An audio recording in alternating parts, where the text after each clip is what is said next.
Ar ziņām pasaulē Latvijā Latgalē Radio Alise Plus studijā Juris Saukāns. Uz Libānas un Izraēlas robežas notikušajā apšaudē starp Libānas kaujinieku grupējumu Hizbollah un Izraēlas armiju gājuši bojā vismaz 16 cilvēki. Hizbollah, kas ir palestīniešu kaujinieku grupējuma Hamas sabiedrotā, ir iesaistījusies apšaudēs ar Izraēlas armiju gandrīz katru dienu jau kopš 7. oktobra.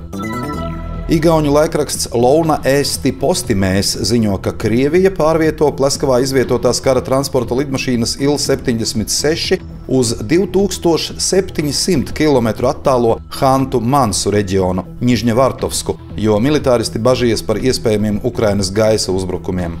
Kopā ar lidmašīnām tiks pārcelts arī militārais personāls un viņu ģimenes locekļi, kopumā līdz 1500 personu.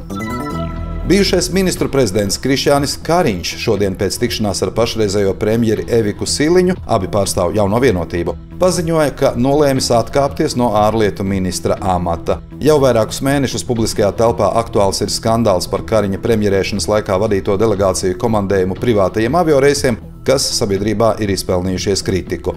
Kariņš ir ievēlēts 14. Saeimā, līdz ar to viņam tagad ir tiesības atjaunot Saeimas deputāta mandātu, ja viņš tā nolems.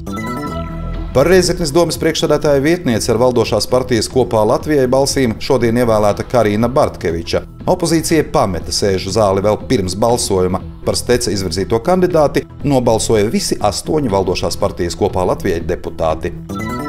Pirms dažām dienām noslēgts līgums par vidi degradējošās ēkas Daugavpilī stacijas ielā 95 nojaukšanu. Tas ir pirmais šāda veida precedents, kad rūpējoties par pilsētu vides sakoptību un iedzīvotāju drošību, tiek pieņemts lēmums par privātu personai piederošās ēkas piespiedu nojaukšanu. Vairāk par to stāsta Daugavpils valsts pilsētas pašvaldības domes priekšsēdētājs Andrejs Elksniņš.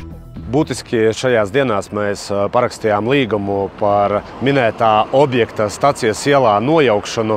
Šobrīd tiek gatavota projekta dokumentācija un jau šogad vasarā sāksies minētā objekta demontāžas darbi. Mums pilsētā ir svarīgi sakārtot vidi, mums pilsētā ir svarīgi sakārtot, lai tās ēkas, kuras atrodas sliktā stāvoklī, tiktu sakārtotas. Un nākotnē šeit būs tiešām ļoti inčīga un superīga sakārtota vide. Šis ir pirmais gadījums Daugavpils vēsturē, kad piespiedu kārtā tiek nojaukts īpašums, kas nepieder pašvaldībai. Diemžēl pašvaldība vairāku gadu garumā ir mēģinājusi sazināties ar īpašnieku, lai viņš sakārto minēto īpašumu. Tas tā nav noticis līdz šim, tāpēc dome, izmantojot savas ekskluzīvās funkcijas, ir pieņēmusi lēmumu šajā objektā piespiedu kārtā veikt nojaukšanu par pašvaldības līdzekļiem un tad minētos līdzekļus piedzīt no konkrētiem ēkas un zemes īpašniekiem. Lielajā piekdienā, 29. martā no 10:10 līdz aptuveni 12:00 notiks krustaceļa gājiens pa Daugavpils ielām no Daugavpils Dievmātes Romas katoļu baznīcas līdz Svētā Pētera ķēdēs Romas katoļu baznīcai. Gājiens pa Daugavpils ielām ar 14 pieturām sāksies no Daugavpils Dievmātes Romas katoļu baznīcas, virzīsies pa 18. novembra ielu, Viestura ielu, Raiņa ielu, Mihoelsa ielu un noslēgsies Rīgas ielā 39. Gājiena maršrutā būs ierobežota autotransporta kustība un īslaicīgi tiks slēgti krustojumi. Šodien Daugavpils pilsētas domes sēdē deputāti apstiprināja Daugavpils pašvaldības policijas priekšnieka vietnieka Denisa Perkuna lūgumu atbrīvot viņu no amata, kurā viņš tika iecelts 2021. gadā februārī. Studijā ar ziņām bija Juris Saukāns. Par raidījumu Ziņas bez robežām pasaulē Latvijā Latgalē saturu atbildes Alise Plus projektu finansē Mediju atbalsta fonds no Latvijas valsts budžeta līdzekļiem.